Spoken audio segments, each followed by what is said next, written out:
Hello, friends. You're watching The Night Watchman, where every day you'll hear a brand new horror story that will send chills down your spine. But to keep bringing you these terrifying tales, we need your love and support.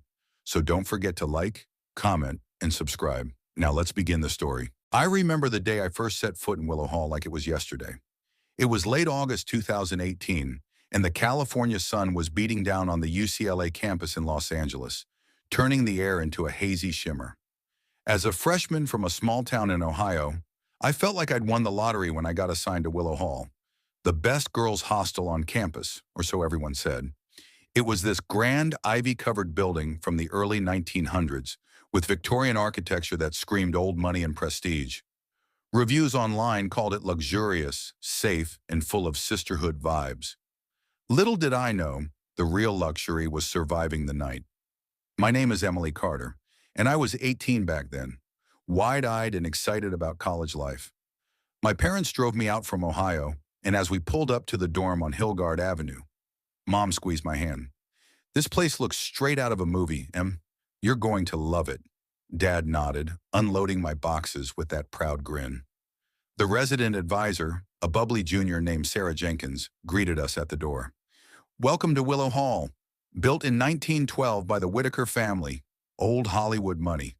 It's got history, but don't worry, no ghosts here." She laughed, but her eyes darted away for a split second. I chalked it up to nerves. My room was on the third floor, room 312, shared with a girl named Mia Rodriguez from San Diego. It was spacious for a dorm, high ceilings, wooden floors that creaked just a bit, and a bay window overlooking the manicured lawns. Mia arrived later that day, all smiles and surfboard stickers on her luggage. We hit it off immediately, bonding over our shared love of true crime podcasts. That first night, as we unpacked, Mia mentioned the rumors. "You know, this place used to be the Whitaker mansion. The daughter, Eliza Whitaker, supposedly went insane in the 1920s. Killed her whole family with an axe or something. But that's just urban legend stuff to scare freshmen." I laughed it off. "I'm not superstitious. I grew up in a practical family where ghosts were for Halloween movies. But as the weeks rolled on, little things started nagging at me. It began with the whispers. At night, when the hall quieted down, I'd hear faint murmurs through the vents, like someone reciting a poem in a soft, feminine voice. Roses red, violets blue, secrets hide where shadows brew. I'd sit up in bed, heart pounding, but Mia would be snoring away. I told myself it was the wind or pipes settling in the old building. Classes started, and life at UCLA was a whirlwind. Lectures in Royce Hall, parties at frat houses on Gailey Avenue, late-night study sessions in Powell Library. Willow Hall felt like a sanctuary amid the chaos.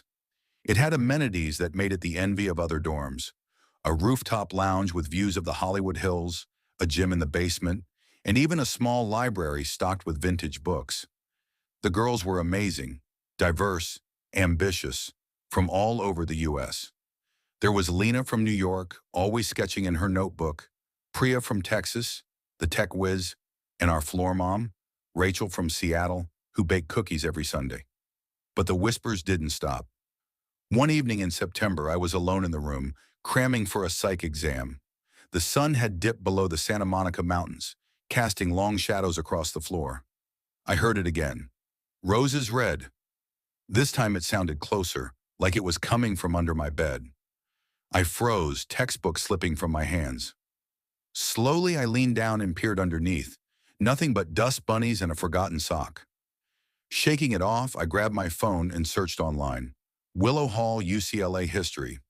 The results were sparse, but one old newspaper clipping from the Los Angeles Times archives popped up. Dated 1923, tragic massacre at Whitaker Mansion, Eliza Whitaker, 22, found wandering bloodied after family slain. My pulse quickened. The article detailed how Eliza, the only daughter of oil tycoon Harlan Whitaker, had allegedly snapped after her fiancé jolted her. She used a hatchet from the garden shed to murder her parents and two brothers in their sleep. The mansion was sealed for years until UCLA bought it in the 1950s and converted it into a dorm. No motive ever confirmed, the article said. Eliza committed to Camarillo State Hospital, where she died in 1935. Camarillo was just an hour north, now a university itself, but back then, it was an asylum for the mentally ill. I showed Mia the article that night. She rolled her eyes. Every old building has a ghost story. It's probably why they call it the best. Adds character. But I couldn't shake the unease. That weekend, we had a floor party in the common room. Music blared, Taylor Swift remixes, and girls danced under string lights. I tried to relax, sipping punch, but then the power flickered. Once, twice. The third time, it went out completely, plunging us into darkness. Screams turned to giggles, phones lighting up like fireflies. But in that brief blackout, I swear I saw a figure at the end of the hall. A woman in a white dress, hair loose and wild, standing motionless. When the lights came back, she was gone. No one else noticed. I confided in Lena, who was into paranormal stuff. "Maybe it's Eliza," she whispered, eyes wide. "They say she haunts places where women live, jealous of their freedom." We laughed nervously, but Lena suggested a Ouija board session. Just for fun. I declined. Too cliché, too risky. Instead, I dove into research. In the UCLA library, I found microfiche records. Eliza wasn't just mad. She was pregnant when her fiancé left her. The family covered it up, forcing her into seclusion. The murders? Revenge?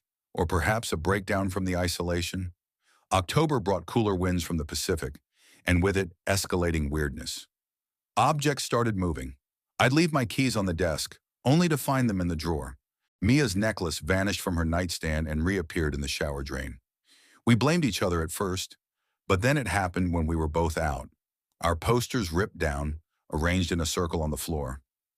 "This is getting creepy," Mia admitted one night as we huddled under blankets. The whispers grew louder, now accompanied by scratching sounds in the walls, like nails on wood. I started documenting everything in a journal. Entry from October 15th. "Heard singing today. Old lullaby. Hush, little baby. Don't say a word." Coming from the closet. The closet in room 312 was odd, tall and narrow, with a faint outline of what looked like a sealed door inside. Maintenance said it was just an old dumbwaiter shaft from the mansion days. But one rainy afternoon, while Mia was at class, I pried at the panel. It gave way easier than expected, revealing a dusty alcove stuffed with yellowed papers. My hands trembled as I pulled them out. Letters dated 1922. From Eliza to her lover, a struggling actor named Thomas Reed. "My love, they lock me away like a prisoner. The child quickens within me. Come for us." The last one. "They will pay for their sins." At the bottom, a faded photo. Eliza, beautiful with dark curls, standing in what was now our room. Her eyes seemed to follow me. That night, the storm raged outside, lightning illuminating the Hollywood sign in the distance. I showed the letters to Rachel, our floor mom. "Emily, this is serious. We should tell the RA." But Sarah, the RA, dismissed it. "Old junk from renovations. Don't spread rumors. Willow Hall's reputation is spotless." Her tone was sharp, almost protective. Suspicion gnawed at me. Why the cover-up?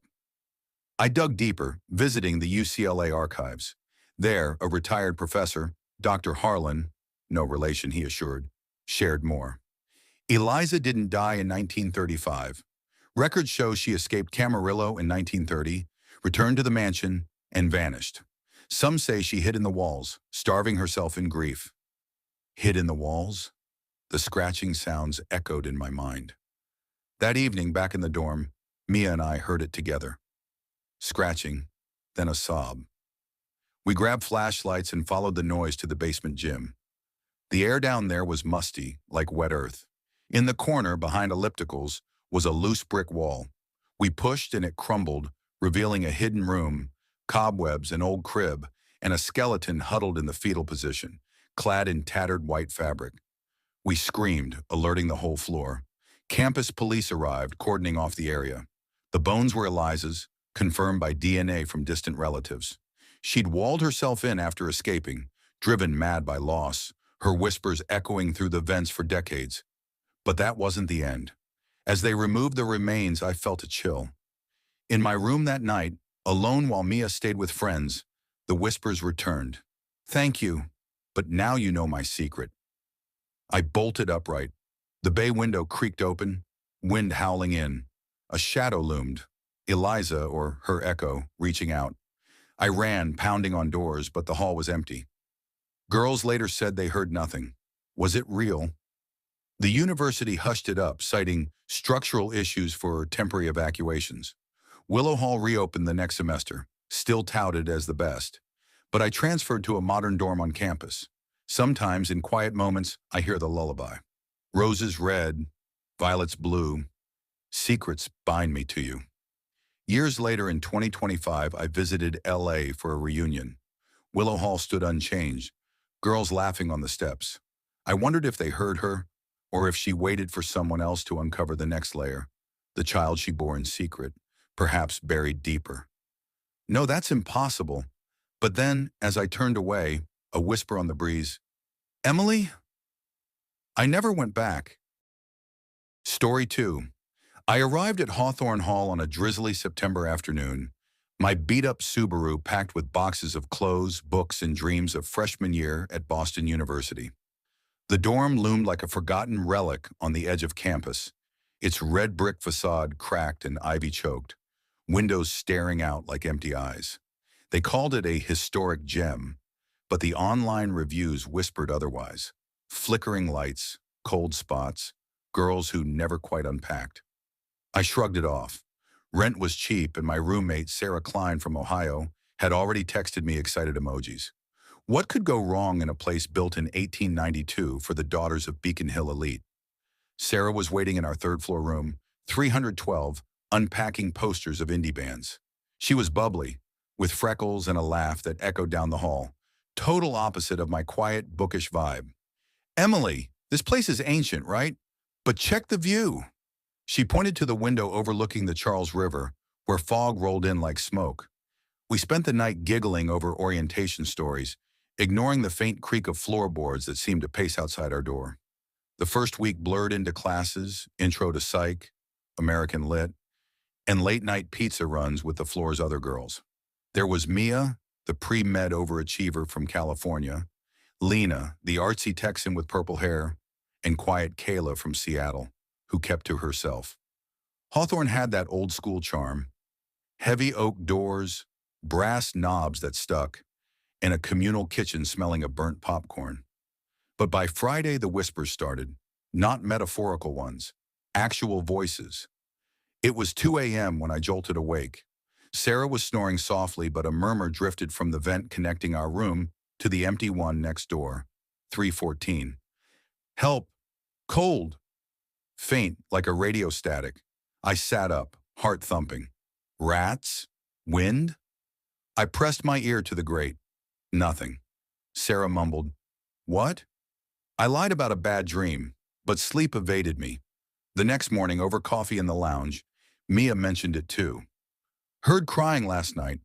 Thought it was Kayla fighting with her boyfriend. Kayla blushed and denied it. Lena joked about ghosts, but her eyes darted to the hall's faded portraits, stern women in high collars, names etched on brass plates, Abigail Hawthorne, 1892, Eliza Thorne, 1893. I Googled it during lunch. Hawthorne Hall, built by textile magnate Elias Hawthorne for his daughter Abigail and her finishing school friends. In 1895, a fire gutted the top floor. 7 girls died, including Abigail, trapped behind a locked door. Official cause, faulty wiring, but yellowed articles hinted darker. Screams heard blocks away, a maid confessing to sealing the wicked ones inside before vanishing. The dorm reopened in 1900, but rumors stuck. Girls vanishing mid-semester, whispers in the walls. BU dismissed it as legend. Still, room 314 stayed vacant. Budget cuts, the RA said. That night, the whispers returned, clearer. Let us out. She's here. Sarah heard them too. We banged on the wall to 314. Silence. The next day, we cornered R.A. Jenkins, a jaded senior. Old pipes, he grunted, but his hands shook, signing our maintenance slip. No one came. By midterms, the floor felt heavier. Lights buzzed in the stairwell. Mia found her textbooks rearranged, pages dog-eared at chapters on hysteria. Lena sketched shadowy figures in her notebook, swearing they appeared from nowhere. Kayla stopped talking altogether, sporting dark circles like bruises. One rainy Tuesday, Sarah dragged me to the basement laundry. For research, she grinned, holding a Ouija board she'd bought online. The air down there was thick, like breathing soup, dryers humming like distant thunder. We lit candles, cheesy, I know, and spelled out questions. The planchette twitched, Abigail. We laughed nervously. Then, Helpus. The candles guttered. A slam echoed from the shadows. Our dryer door, flapping open empty. We bolted upstairs, giggling hysterically until the whispers hit at midnight. Join us. Cold forever. I couldn't shake it. Classes suffered. I saw faces in mirrors, pale and pleading. Sarah confessed she'd felt watched since day one, a hand brushing her neck in the shower. We confronted Jenkins again. He sighed, pulled us into his office. Backstory time. Abigail wasn't just rich. She was obsessed with her friends. Coven vibes, seances, blood oaths for eternal sisterhood. The fire? Maid found Abigail's diary. Rituals gone wrong. Girls bound to the house. They say Abigail locked the door herself, trapping dissenters. Since then, Hawthorne picks new sisters. Girls who hear the whispers, they stay. Bullshit, I thought. But Kayla vanished that week. Her bed empty, phone dead, parents calling nonstop. Campus police searched, nothing. Posters went up. Have you seen Kayla Nguyen?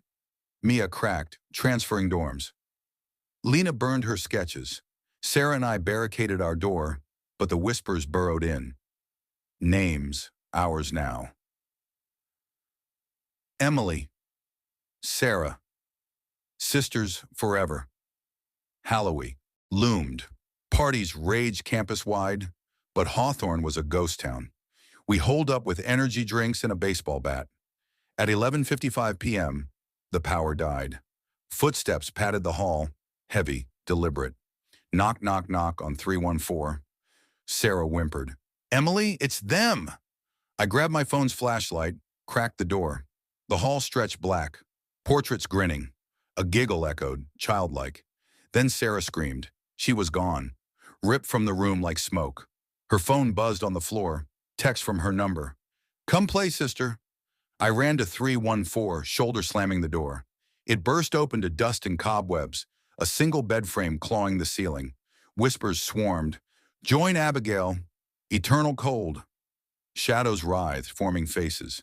Abigail's stern eyes, Eliza's pleading mouth, Kayla's terrified stare, Sarah's freckles twisting into a rictus grin. I backed out, fleeing down 3 flights, past flickering emergency lights. Basement. The Ouija board lay waiting, planchette spelling, Emily.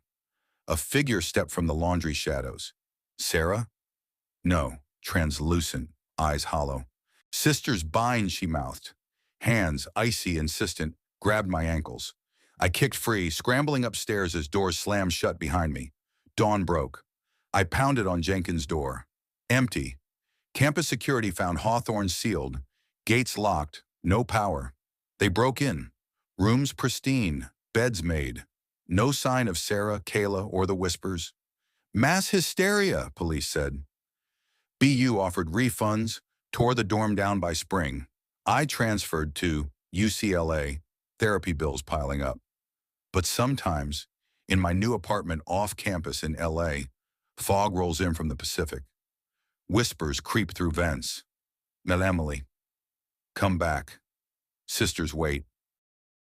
Story 3, I never believed in ghosts until I moved into Hawthorne Hall. It was supposed to be the best girls' dorm at Evergreen University in Seattle, Washington. Everyone raved about it. Spacious rooms, modern amenities, and that prime location right on the edge of campus overlooking Lake Washington. As a freshman from a small town in Idaho, I felt like I'd hit the jackpot when I got assigned there. My parents were thrilled. They thought it was safe, prestigious, and a great start to my college life. Little did I know the building had secrets buried deeper than its foundations. My name is Emily Carter, and this all started in the fall of 2024. I arrived on a rainy September afternoon, The kind where the Pacific Northwest sky hangs low and gray, threatening to drown everything. The dorm was a beautiful old structure, built in the early 1900s, but renovated a few years back. Red brick walls, ivy climbing up the sides, and big arch windows that let in plenty of light. Or so I thought. My roommate, Sarah Jenkins, was already there when I dragged my suitcases up to room 407 on the fourth floor. She was from California, bubbly and outgoing, with sun-bleached hair and a laugh that echoed down the halls. "Welcome to paradise," Sarah exclaimed, helping me unpack. "This place is legendary. Did you know it's rated the top dorm on campus? Gym in the basement, study lounges on every floor, and the RA throws the best parties." I smiled, trying to shake off the jet lag from the drive. "Sounds perfect. What's the catch?" Sarah paused for a second, then waved it off. "Oh, nothing. Just some old stories. You know how these historic buildings are. People make up ghost tales to scare freshmen." That was the first hint, but I brushed it aside. We spent the evening decorating our room with posters and string lights, bonding over shared playlists. By nightfall, I was exhausted and crashed hard on my new bed. The first strange thing happened around 2 a.m. I woke up to the sound of whispering. It was faint, like someone murmuring just outside our door. I sat up, heart pounding, but Sarah was snoring softly across the room. Figuring it was girls in the hallway, I rolled over and tried to sleep. But the whispering didn't stop. It grew clearer, almost like a name being called. "Lillian. Lillian." I chalked it up to nerves and the new environment. The next morning, over breakfast in the dorm cafeteria, I mentioned it to Sarah. She laughed. "Probably the wind. This building creaks like an old ship. Or maybe it's the ghost of Lillian Hayes." "Who's that?" I asked, pouring syrup on my pancakes. Sarah leaned in, her eyes sparkling with mischief. "Okay, backstory time. Back in 1923, when this was still a women's boarding house before the university bought it, there was a girl named Lillian Hayes. She was a student at the precursor to Evergreen, studying literature. Legend says she fell in love with a professor, but it ended badly. He was married, and when she threatened to expose him, he, well, pushed her down the stairs. Officially, it was ruled an accident, but girls here swear her spirit lingers. Whispers, cold spots, that sort of thing." I rolled my eyes. "Come on, that's just urban legend stuff. Every old building has a ghost story." "Maybe," Sarah said with a shrug. "But they've renovated this place twice because of structural issues. And get this, room 407 was her room." A chill ran down my spine, but I laughed it off. We had classes to attend, friends to make.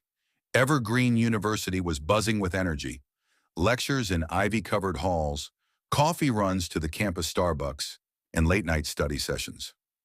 Hawthorne Hall felt like home quickly. I met other girls on our floor. Mia from Texas, who was pre-med and always buried in books. Jenna from New York, the party girl. And our RA, Miss Thompson, a no-nonsense senior from Oregon. But the whispers didn't stop. They came every night, around the same time. Sometimes I'd hear footsteps pacing outside the door, soft and deliberate, like someone in slippers. One night I got brave and peeked out. The hallway was empty, dimly lit by emergency lights. No one. I told myself it was the pipes or the elevator settling. Then things escalated. About 2 weeks in, I found a small antique locket under my pillow. It was silver, tarnished, with intricate floral engravings. Inside was a faded photo of a young woman with dark curls and sad eyes. On the back engraved, "To Lillian with eternal love. E.H." I showed it to Sarah. "Where did this come from?" She stared, wide-eyed. "No idea. Maybe it was left by the previous occupants?" "That's creepy, Em." We asked around the floor, but no one claimed it. Mia suggested it might be a prank, but Jenna looked uneasy. "I've heard stories about objects appearing, like Lillian's things showing up to warn people." That night, the whispering turned into humming, a soft, melancholic tune, like an old lullaby. I recorded it on my phone, but when I played it back, it was just static. Sarah heard it too this time. We huddled under our blankets, giggling nervously at first, then falling silent as the humming grew louder, seeming to come from inside the walls. The next day, I decided to dig into the backstory. In the university library, a massive stone building downtown, I searched the archives. Evergreen had digitized old newspapers, and sure enough, I found articles from 1923. Tragic Fall Claims Life of Promising Student, read one headline from the Seattle Times. Lillian Hayes, 19, found at the bottom of the main staircase in what was then called Hayes Boarding House, named after her family, ironically. The article mentioned suspicions of foul play, but the professor, Elias Harrington, E.H., was cleared. He claimed she slipped during an argument. Deeper in the records, I uncovered more. Lillian's diary excerpts, preserved in the university's historical collection. She wrote about forbidden love, jealousy, and a dark secret that would ruin lives. The last entry, he says it's over, but I can't let go. Tonight, I'll confront him. God help me. I felt a pang of sympathy for this girl from a century ago, but as I left the library, a storm rolled in, thunder rumbling over the Puget Sound. Back at the dorm, the power flickered. That night, the humming returned, but now with words. He pushed me. He pushed me. Sarah and I weren't the only ones noticing things. Mia complained of her books rearranging themselves on her desk. Jenna saw a shadowy figure in the bathroom mirror. Ms. Thompson dismissed it as group hysteria, but even she looked pale during floor meetings. Suspicion built slowly, like fog creeping in from the lake. I started having dreams, vivid ones where I was Lillian, walking the halls in a long dress, heart racing as I climbed the stairs to meet Elias. In the dreams, he'd appear at the top, face twisted in rage, hands outstretched. I'd wake up screaming, Sarah shaking me. One evening, during a rare clear sunset, we gathered in the common lounge for a movie night. That's when the real terror began. Jenna went to the basement gym alone, saying she needed to blow off steam. An hour later, she hadn't returned. We searched the dorm, nothing. Her phone went straight to voicemail. Campus security was called, but they found no sign of foul play. Probably snuck out to a party, they said. But Jenna's room was untouched, her laptop still open to a half-written essay. That night, the whispers targeted me. Emily, find me. I couldn't sleep. At dawn, I slipped out to the staircase, the same one from the articles. It was grand, with wrought iron railings and worn marble steps. As I descended, a cold draft hit me, unnatural in the heated building. On the landing, I found a scrap of paper, yellowed with age. The attic holds the truth. Hawthorne Hall had an attic? I asked Ms. Thompson later that day. She hesitated. It's locked off. Storage for old furniture. Why? Just curious, I lied. Sarah and Mia agreed to help me investigate. We waited until midnight when the dorm quieted. Ms. Thompson's key ring accidentally fell from her desk during a distraction, thanks to Mia's clumsiness. We crept to the top floor, finding a narrow door behind a vending machine. The key fit. The attic was dusty, filled with boxes and forgotten relics, old trunks, faded portraits, a cracked mirror. We rummaged through, flashlights from our phones cutting through the gloom. In one trunk, we found Lillian's belongings, dresses, books, and a journal. The real one, not the excerpts I'd seen. As I flipped through, pages fell out. Entries detailed Elias's abuse, his threats. The final one. He's coming. I hear him on the stairs. If I don't survive, know this. He did it. And the proof is hidden where the light never reaches. Where the light never reaches, Sarah whispered. We searched further. Behind a loose board in the wall, we found a small box. Inside, letters from Elias, admitting the affair and his intent to silence her. And a locket, identical to the one I'd found, but this one had bloodstains. A creak echoed from the stairs. We froze. Footsteps ascending, slow, heavy. Is someone there? Mia called. No answer. The door slammed shut, plunging us into darkness. Our phones died simultaneously, batteries drained. Panic set in. We banged on the door, but it was locked from outside. The air grew colder, whispers surrounding us. He pushed me. Join me. Shadows moved in the corners, coalescing into a figure. A woman in white, face pale and bruised. Lillian. But then another shape, a man, tall and menacing, eyes glowing with malice. Sarah screamed as invisible hands grabbed her, pulling her toward the edge of the attic, where a steep drop led to the roof access. I lunged, grabbing her arm. Mia fumbled for the box, holding up the letters. "We know the truth," she yelled. The figures paused. A gust of wind blew open a skylight, moonlight flooding in.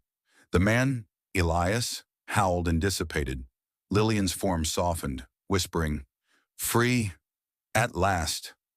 The door unlocked with a click. We bolted out, hearts racing. Jenna was found the next morning, wandering the campus in a daze. She claimed she'd blacked out in the gym and woken up outside with no memory. We turned the evidence over to the university historians. They confirmed it. The letters proved Elias murdered Lillian, covering it up with his influence. Hawthorne Hall's structural issues were excuses to hide renovations that disturbed the spirits. The whispers stopped after that, but sometimes on rainy nights, I swear I hear a soft thank you. Life went on, classes, friends, the hustle of college, but I never forgot. Hawthorne Hall might be the best dorm, but it's also the most haunted. Story 4. I never believed in ghosts until I moved into Willowbrook Hall. It was my freshman year at Willowbrook University, a small liberal arts college tucked away in the foggy hills of upstate New York, just outside Albany. The dorm was this creaky old Victorian building from 1892, originally a mansion for some railroad tycoon named Elias Hawthorne. They converted it into a girls' residence hall in the 70s, and it still had that musty smell of polished wood and forgotten secrets. My room was on the third floor, room 312, shared with my roommate Sarah Klein from Ohio. We laughed about the peeling wallpaper and the radiator that hissed like it was alive, but deep down, I felt watched from the first night. The backstory of Willowbrook Hall wasn't hard to find if you dug a little. Late one night, after unpacking my boxes of clothes and books, Sarah pulled up some old university archives on her laptop. Elias Hawthorne had lost everything in the panic of 1893, his fortune, his family, his mind. His wife, Margaret, committed suicide by jumping from the third-floor balcony, but rumors said he pushed her during a drunken rage. Their daughter, Eliza, only 19, vanished days later. Some said Hawthorne locked her in the attic to protect her from scandal, and she starved up there, scratching at the walls until her last breath. The house was abandoned for decades until the university bought it cheap. Students whispered about Eliza's scratches, faint marks on the attic door that maintenance crews could never fully sand away. Sarah rolled her eyes. "Just rich guy drama," she said. "We're safe." That first week flew by in a blur of orientation, parties, and cramming for syllabi. But odd things started. Lights flickered in the hallway bathroom at 2 a.m., like someone was flipping the switch. I'd wake up to my closet door ajar, even though I always latched it. Sarah blamed the wind from the cracked windows, but one morning, we found a single pearl earring on the floor. Antique-looking, not ours. "Maybe Jenny from 310 lost it," I suggested, but Jenny swore it wasn't hers. We shrugged it off, chalking it up to dorm life chaos. By mid-October, the leaves turned blood red outside our window, and Willowbrook Hall felt colder, like the walls were exhaling frost. That's when the whispers began. At first, I thought it was the radiator again, soft murmurs like distant chatter from a party downstairs. But one night, around 3 a.m., I jolted awake, heart pounding. The room was pitch black, but I swear I heard my name. "Emily!" It was faint, childlike, coming from the closet. Sarah slept through it, snoring softly. I grabbed my phone, flashlight beam shaking as it swept the room. Nothing. No drafts, no open windows. I lay there until dawn, convincing myself it was sleep paralysis. The next day, I asked around. Turns out, room 312 had a reputation. Last year's residents, Mia and Jess, had requested a transfer after 2 months. "Weird vibes," Mia told me over coffee in the quad. "Things moved. And the dreams, nightmares about a girl begging for help." Jess nodded, her eyes distant. "We found scratches inside the closet walls, fresh ones, like nails dragging." My stomach twisted. Back in the room, Sarah and I pried open the closet panel with a butter knife. There they were, thin, deliberate gouges, uneven and desperate, spelling nothing but pain. They looked new, raw wood exposed. Termites? Sarah joked weakly, but her face paled. Suspense built like a storm that week. Classes blurred. My psych lecture on hallucinations felt too on the nose. At night, the whispers grew clearer, always after midnight. Let me out. Cole, mama. I'd stuff earplugs in, but they seeped through, pulling me into fragmented dreams. In them, I was Eliza, trapped in darkness, my fingers bloody from clawing wood. I'd wake gasping, sheets tangled, Sarah staring at me. You were scratching in your sleep, Em. Look. Red welts lined my arms like I'd fought off invisible hands. We tried ignoring it. Hosted a movie night with girls from the floor, popcorn, rom-coms, laughter echoing off the high ceilings. But halfway through, the power cut out. Candles flickered shadows that danced like fingers on the walls. Then a knock at the door, slow, deliberate, no one there. From the hallway, a giggle, high-pitched and wrong. Jenny screamed from her room, "Something touched my ankle." We huddled until RA patrols restored the lights. No one left that night, but eyes darted, whispers turning to real talk. It's Eliza, a sophomore named Tara said. She picks a room each year. Room 312 this time. I couldn't sleep after that. Researched obsessively in the library's dusty basement archives. Found a yellowed photo. Eliza Hawthorne, porcelain skin, dark curls, pearl earrings matching the one we'd found. Her disappearance made local papers in 1893. Heiress vanishes amid scandal. Hawthorne himself died in an asylum, raving about her voice in the walls. Chills ran down my spine. That night, the pearl earring reappeared on my pillow. I threw it in the trash, but morning found it back, nestled in my sock drawer. Sarah cracked first. We're switching rooms, she declared, packing a bag. But the housing office stonewalled us. No vacancies until spring. Desperate, we confronted the RA, Ms. Hargrove, a stern woman in her 50s who'd lived in the dorm as a student. She sighed, leading us to the attic access, a narrow door at the hall's end, padlocked.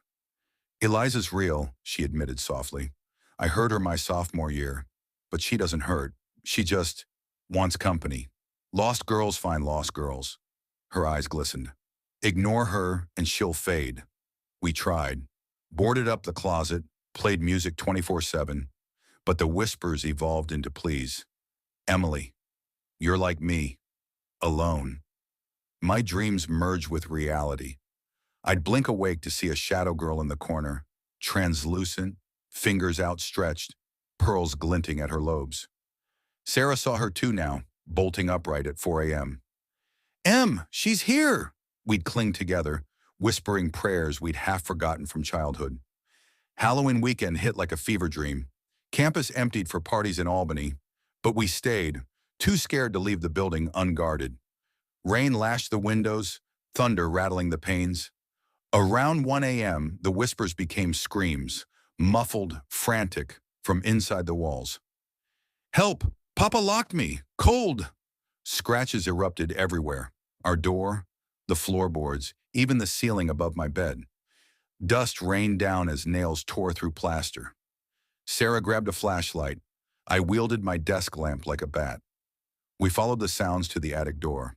The padlock was gone, chain dangling. Wind howled through a cracked roof panel. Hargrove appeared, bathrobe flapping, eyes wild. Don't go up! But the screams pulled us. Stairs creaked underfoot, air thickening with mildew and something metallic. Blood? The attic was a tomb. Cobwebs draping trunks. A child's dress yellowed on a hook. Pearls scattered like teeth. In the center, a circle of gouges in the floorboards, deep and recent. Then she appeared. Eliza. Not a shadow. A girl solid as us, huddled in a corner, dress ragged, skin gray and veined. You're here, she whispered, voice echoing in my skull. Finally. Her eyes locked on mine. Pupils black voids. Papa said I'd never leave. But you can free me. She pointed to the floor. Dig! Sarah whimpered, but I knelt, prying boards with trembling fingers. Splinters bit my skin. Beneath a small skeleton, brittle bones curled fetal, tiny skull grinning up. Eliza's. The air shimmered. her form flickering. Thank you. Now join us. Cold hands clamped my wrists. Hers, Sarah's. No. Shadows lunged from the corners, whispering my name in chorus. I screamed, thrashing. Wood splintered. Hargrove yanked me back, dragging us down the stairs as the attic door slammed shut behind. We barricaded it with a hall table. Silence fell, broken only by rain. Morning came. The scratches were gone, the skeleton a hallucination. Housing moved us that day, but whispers follow me now, even in my new dorm across campus. Last night, a pearl earring appeared on my windowsill. Willowbrook Hall stands empty this semester, condemned for structural issues. They say girls still hear scratches on windy nights. I wonder if Eliza's waiting for the next lost freshman. Story 5, I still remember the smell of disinfectant and old carpet the first night I stepped into Maplewood Girls' Residence, a private off-campus hostel near Ashford University, Pennsylvania. It was late August, the kind of humid American summer night where the air feels thick enough to swallow you whole. My parents had driven 8 hours from Ohio, helped me unload my bags, hugged me too tightly, and left with promises to call every day. I stood alone in the parking lot after their taillights disappeared, staring up at the building that was supposed to become my home. Maplewood was 4 stories tall, brick on the outside, with narrow windows that looked more like they belonged to an old hospital than student housing. A rusted sign near the entrance read, Maplewood Girls' Residence, EST, 1964. The word residence felt deliberately chosen, like someone wanted to avoid saying hostel or dormitory. I adjusted the strap of my backpack and walked inside, unaware that this building already knew my name. I had chosen Ashford University for one reason: it was far away. After my older sister Emily died in a car accident 2 years earlier, my house stopped feeling like home. Every hallway echoed her laughter. Every room carried her absence. My parents tried to move on, but grief clung to us like dust you couldn't wipe away. So when I got accepted into Ashford's psychology program, I didn't hesitate. New city, new life. The campus dorms were full, so the admissions office recommended Maplewood. Quiet, female only, safe, they said. They didn't mention its history. The lobby was dimly lit, with yellow bulbs humming softly. A middle-aged woman sat behind the front desk. Her name tag read, Linda, house manager. She didn't smile when she looked up. You must be Ava Carter, she said, without checking any papers. I paused. Yes. How did you? Room 317, 3rd floor. Curfew is 10 p.m. Sign the register if you leave after dark. She slid a clipboard toward me. No visitors, especially men. Her voice was flat, rehearsed. As I signed, I noticed a corkboard behind her filled with old notices, missing flyers, handwritten warnings, one yellowed newspaper clipping, partially torn. Before I could read it, Linda cleared her throat sharply. Elevator's broken, she said. Stairs only. I nodded and dragged my suitcase toward the stairwell. The moment I stepped inside, the temperature dropped. The concrete walls were cold and my footsteps echoed unnaturally loud, as if someone was walking a second too late behind me. 3rd floor, room 317. The hallway was long and narrow. Every door looked identical. Dark wood, small number plates screwed on crookedly. The lights flickered overhead. My room was at the very end. I unlocked it and stepped inside. 2 beds, 2 desks, one window overlooking the woods behind the building. My roommate hadn't arrived yet. One bed was untouched. The other was neatly made, military style. Mine. I felt a strange sense of relief, like the room had been waiting for me. That night, as I lay in bed listening to unfamiliar sounds, the pipes knocking, the distant hum of traffic, I heard something else, a soft whisper. I see you. I sat up, heart racing. The room was empty. Over the next few days, I learned Maplewood had rules that didn't exist anywhere else. No mirrors in hallways, lights out at 11 p.m., sharp. Curtains must remain closed after sunset. Do not enter the basement. If you hear knocking at night, do not answer. The rules were posted on every floor. Typed, laminated, no explanation. My roommate finally arrived on the 3rd day. Her name was Rachel Miller, a journalism major from New Jersey. She was loud, sarcastic, and immediately complained about the place. "This building gives me serial killer vibes," she laughed, tossing her bag onto the bed. I laughed with her, but something about her words stuck. Rachel didn't believe in ghosts. She believed in logic. That made what happened to her even worse. It happened on a Thursday night. Rachel had gone out with friends. I stayed back, buried in coursework. At exactly 10:58 p.m., the hallway lights flickered off. Curfew. At 11:12, I heard footsteps outside our door. Slow, deliberate. Then knocking. 3 soft taps. I froze. Rule number 5 echoed in my head. If you hear knocking at night, do not answer. The knocking came again. "Ava," Rachel's voice whispered. Relief washed over me. I rushed to the door, but my hand froze inches from the handle. Rachel had texted me earlier.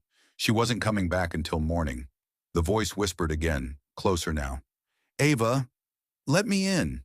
My phone buzzed. A text from Rachel. "Crash at Jess's place. See you tomorrow." The knocking stopped. I didn't sleep that night. The truth came from Monica Reyes, a senior who lived on the 4th floor. She had dark circles under her eyes and never stayed out past sunset. "You don't know?" she asked when I mentioned the knocking. "Know what?" Monica hesitated, then leaned closer. "Maplewood used to be a girls' psychiatric residence. Back in the 60s. I felt my stomach drop. They housed young women deemed unstable, depression, trauma, hysteria, they called it. She swallowed. In 1971, there was a fire. Officially, 12 girls died. Officially? Unofficially? She looked around nervously. Closer to 30. I asked why the building was still standing. She laughed bitterly. Because no one wanted to dig too deep. Rachel didn't believe any of it until she disappeared. Her bed was untouched one morning. Her phone left behind. Security said she'd checked out, but her name remained on the door. I started having dreams. Vivid, real. Girls standing in hallways with burned faces. Fingernails clawing at locked doors. Screams echoing through vents. One dream ended with me standing in the basement. I woke up with dirt under my nails. The next night, I broke the rules. I went to the basement. The door was unlocked. Inside, I found old patient files, burn marks on walls, names scratched into concrete, and one name repeated over and over. Emily Carter, my sister. Emily hadn't died in an accident. She had stayed at Maplewood in the summer of 2019 during a research internship. She never left. The building didn't let its girls go. That night, I understood. The whispers weren't threats. They were warnings. I ran. The doors locked themselves. The halls filled with voices. And Linda stood at the end, smiling for the first time. "You were always meant to come back," she said. The fire alarm screamed. Smoke filled the building. I don't remember how I escaped. I woke up in a hospital. Maplewood burned down that night. Officially, no bodies were found. But sometimes, when it's quiet, I hear knocking, and a voice that sounds exactly like mine. "Ava, let me in." Story 6. I never believed in ghosts until I moved into Willow Hall, the oldest girls' dormitory on the campus of Hawthorne University in Salem, Massachusetts. It was the fall of 2023, and I just transferred from a community college in Ohio, chasing a degree in psychology. Salem seemed perfect. Rich in history, close to Boston, and far enough from my overbearing parents to breathe. But Willow Hall? It was a steal. Cheap rent for a single room because most students avoided it, whispering about its vibes. I laughed it off. Superstitions in a town famous for witch trials? How cliché. My name is Emily Carter, and I was 20 then, practical to a fault. I arrived on a rainy September afternoon, dragging my suitcases up the creaky wooden steps of the Victorian-era building. The exterior was all faded red brick and ivy-clinging windows, like something out of an old postcard. Inside, the lobby smelled of musty carpets and lemon polish. The resident advisor, a senior named Sarah Jenkins, handed me my key with a forced smile. "Room 413, top floor. It's quiet up there." Her eyes darted away, like she wanted to say more but didn't. That first night, I unpacked alone. The room was small but cozy, a twin bed, a desk, and a window overlooking the foggy quad. I Skyped my best friend back home, Mia, joking about the place feeling like a set from a horror movie. "If I see a ghost, I'll charge it rent," I said. She laughed, but as we hung up, a chill ran down my spine. The building groaned like old bones settling. The backstory of Willow Hall wasn't hard to find. During orientation week, a group of us freshmen gathered in the common room, sharing campus legends over microwave popcorn. That's when I heard about Abigail Thorne. In 1897, Abigail was a student at what was then Hawthorne Women's College. She came from a wealthy Boston family, engaged to a local mill owner's son. But rumors swirled. Abigail had fallen in love with a professor, a scandal that led to her fiancé's rage. One stormy night, he confronted her in her dorm room, then room 413. The story went that he strangled her in a fit of jealousy, then hanged himself in the attic above. The college covered it up, renaming the building and sealing off the attic. "They say her spirit lingers," whispered a girl named Lena from down the hall. "Girls who stay in 413 hear whispers, see shadows. One even jumped from the window in the 70s, claiming Abigail pushed her." I rolled my eyes. Urban legends thrive on exaggeration. But as weeks passed, little things nagged at me. My door would creak open at night. Even when locked, I'd wake to the faint scent of lavender.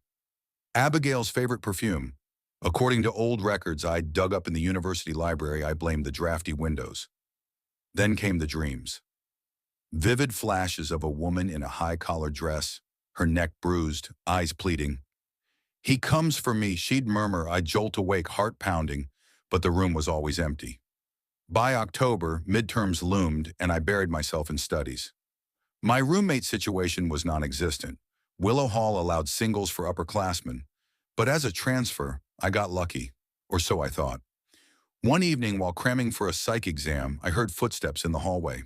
Slow, deliberate, like someone pacing. The hall was empty when I peeked out. "Hello?" I called.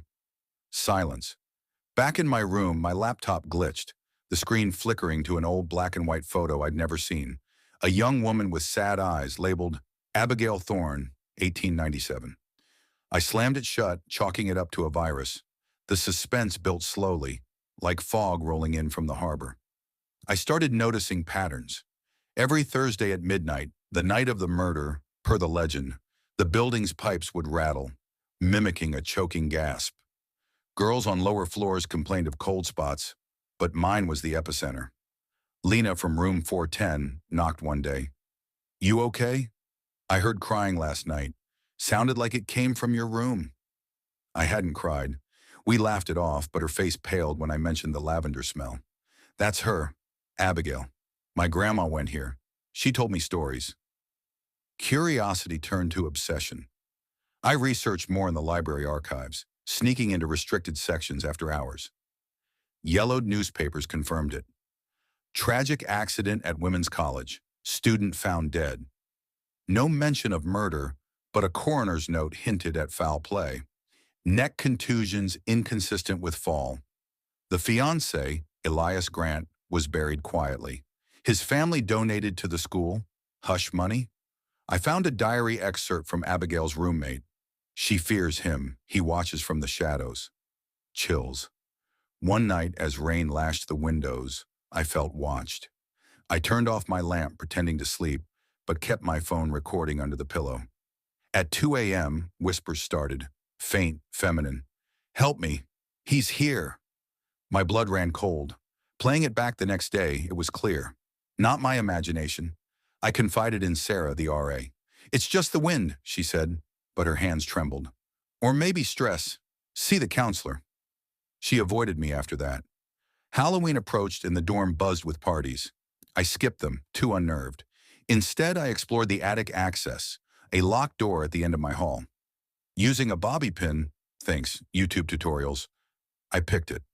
The stairs creaked underfoot, leading to a dusty space filled with forgotten trunks and cobwebs. In one corner, a noose dangled from a beam, Elias's suicide spot.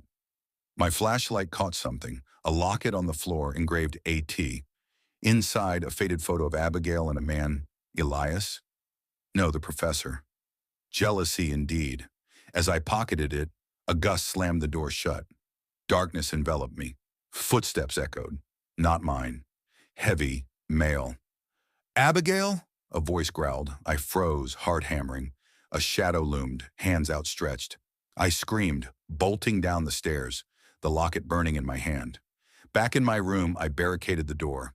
The whispers intensified. "Give it back. He wants it." Sleep evaded me. The next day, I confronted the dean. "Willow Hall is haunted. I have proof." He dismissed me. "Old tales. Focus on studies." But his secretary slipped me a file later. Confidential reports of incidents in 413. Suicides, breakdowns. All covered up to protect the university's reputation. November brought colder nights. The entity, Abigail or Elias, grew bolder. Objects moved. My books rearranged to spell leave. Mirrors fogged with fingerprints, not mine. One evening, during a power outage from a nor'easter, I lit candles. In the flames' flicker, I saw her, Abigail, translucent, bruises vivid on her throat. "He trapped me here," she mouthed. "Break the cycle." Terrified yet compelled, I delved deeper. Online forums, anonymously, revealed similar stories. A girl in the 90s who fell from the window after finding the locket. She'd tried to destroy it. Was that the key? I planned to burn it in the quad, but that night chaos erupted. I awoke to choking, hands around my neck, invisible but real. Gasping, I clawed at air. "Elias!" I rasped, remembering the name. The pressure eased. Abigail appeared again, pointing to the wall. Scratching at the wallpaper, I found a hidden compartment. Elias's suicide note. "I cannot live without her. She betrayed me with that wretch." Curses scrawled in faded ink. Burning the note and locket together in a metal trash can outside, flames leaped unnaturally high. Screams echoed, not mine but theirs. The air thickened with lavender and decay, then cleared. Peace settled over Willow Hall. Or so I thought. Weeks later, as finals ended, I packed to leave. The dorm felt normal. Girls laughed in the halls, no more whispers. But on my last night, a new scent lingered. Not lavender, but cigar smoke. Elias's habit? A shadow flickered in the mirror. Had I freed Abigail only to unleash him? I transferred out that spring, back to Ohio. Hawthorne University still stands. Willow Hall renting cheap rooms. If you're a girl considering it, think twice. Some cycles don't break easily. Story 7. I never believed in ghosts until the night Sarah vanished from room 307. It started innocently enough, like most freshman year dramas at Willowbrook University. The campus sprawled across the foggy hills of Ithaca, New York, where autumn leaves turned the quad into a postcard from hell. Crimson and gold, crunching underfoot like brittle bones. Willowbrook Hall was the oldest dorm on campus, a hulking Victorian brick building from 1892, reserved for upperclassmen girls. Legend had it the university built it on the site of an old asylum, but we laughed that off as hazing fodder. I was a junior, majoring in psych, which made me the unofficial skeptic of our floor. My name's Emily Harper, from a sleepy suburb outside Chicago. I'd lucked into room 307 with Sarah Klein, a bubbly sophomore from Seattle with freckles, and a laugh that echoed down the halls. We clicked instantly, late-night study sessions fueled by Starbucks runs and gossip about frat boys. The room was cozy in a creepy way, slanted ceilings, creaky oak floors, and a single window overlooking the overgrown courtyard where gnarled oaks clawed at the sky. But there was something off about the third floor. The lights flickered more than in the newer dorms, and the elevator groaned like it was alive. The backstory trickled out over the first week of September. Mrs. Hargrove, our perpetually scowling RA from Georgia, pulled us into a welcome meeting in the common lounge. She had this faded photo album she slapped on the coffee table, yellowed pages smelling of mothballs. "Listen up, girl," she drawled, her voice like gravel. "Willowbrook ain't just any dorm. Back in 1923, this here was home to Eliza Thorne, a nurse from the old Cayuga Asylum that got shut down after scandals. Eliza was, troubled. Took care of the worst cases, women locked up for hysteria, rebellion, you name it. One night in October, during a storm like you wouldn't believe, she snapped, drowned 3 patients in the bathtub on this very floor, said they were demons whispering lies, hanged herself from the oak in the courtyard after. They bricked over the old well where the asylum dumped bodies, right under our foundation. We rolled our eyes. Sarah squeezed my arm, whispering, "Total BS for scares." But Hargrove leaned in, eyes gleaming. "Folks say Eliza's still here. Whispers in the walls. Lights going out. Girls who ignore her disappear." She pointed to a grainy photo. Eliza, stern-faced with pinned-up hair, standing by a porcelain tub stained dark. That night, as rain lashed the window, Sarah and I huddled under blankets, binging horror flicks. "If Eliza shows," Sarah joked, "I'll offer her a manicure." We laughed, but when the power dipped and a faint scratching echoed from the vents, like nails on wood, I felt the first chill. By midterms, the whispers started for real. Not voices exactly, but murmurs filtering through the HVAC system, soft as distant radio static. Sarah heard them first. You hear that? Like someone crying." I'd strained my ears, nothing. She brushed it off as stress. Psych major workload was brutal, but she changed. Bags under her eyes, jumping at shadows. One night she woke screaming, clawing at her arms. "She's in the walls, Em. Eliza wants us." I got her to the campus clinic. Sleep deprivation, they said. Prescribed melatonin. But the next morning our bathroom mirror fogged up on its own. Words etched in the steam. "Listen." Sarah sobbed, scrubbing it away. I snapped a photo before it vanished. The timestamp read 3:07 a.m., sharp as a knife. Words spread on the floor. Room 307 had history. 2 girls from the 90s dropped out mid-semester, babbling about the nurse. A senior named Mia Vargas cornered me in the laundry room, dryer tumbling like thunder. My roommate last year saw her, pale woman in a stained apron, lurking by the courtyard oak. They say Eliza picks one girl each fall, the one who reminds her most of those patients. Rebellious, pretty, outspoken, like Sarah. I dismissed it, but doubt gnawed. That weekend, during a power outage, the whispers grew louder. The whole floor gathered in the lounge, flashlights casting jittery shadows. We played truth or dare to kill time. Sarah dared me to spend 10 minutes alone in our room. Heart pounding, I went. The door clicked shut. Silence, then tapping, slow, deliberate, from inside the closet. I yanked it open, empty, just coats swaying. But on the floor, a rusted nurse's pin gleamed, E. Thorne, Cayuga Asylum. I bolted back downstairs. Sarah was pale, staring at her phone. Check this." She'd found an old Ithaca Gazette scan online, Eliza's trial notes. The drowned women weren't patients. They were Eliza's rivals, suffocated in the tub for stealing her light. Eliza claimed they whispered secrets, drove her mad. The article mentioned a hidden dumbwaiter shaft from the asylum days, running behind the third-floor walls, used to lower problem patients to the basement well. We confronted Hargrove the next day. She sighed, unlocking a dusty cabinet in her office. Shafts sealed, but echoes travel. Eliza's grudge lingers. She targets girls who don't heed the whispers, thinks they're the demons reborn. She handed us a key. "Basement access. Prove it's nothing if you're brave." Sarah obsessed. That night, whispers turned to words. "Come down." Faint, feminine, laced with sobs. We recorded it on her phone. Playback confirmed it, time-stamped. Her skin crawled with bruises shaped like fingers, appearing overnight.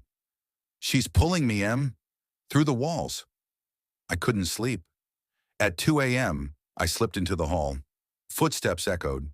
Not mine. A shadow flitted past room 312, apron fluttering, pale hands, long fingers. I chased it to the stairwell, down to the basement door. Locked, but Hargrove's key fit. The basement reeked of damp earth and rot, lit by a single flickering bulb.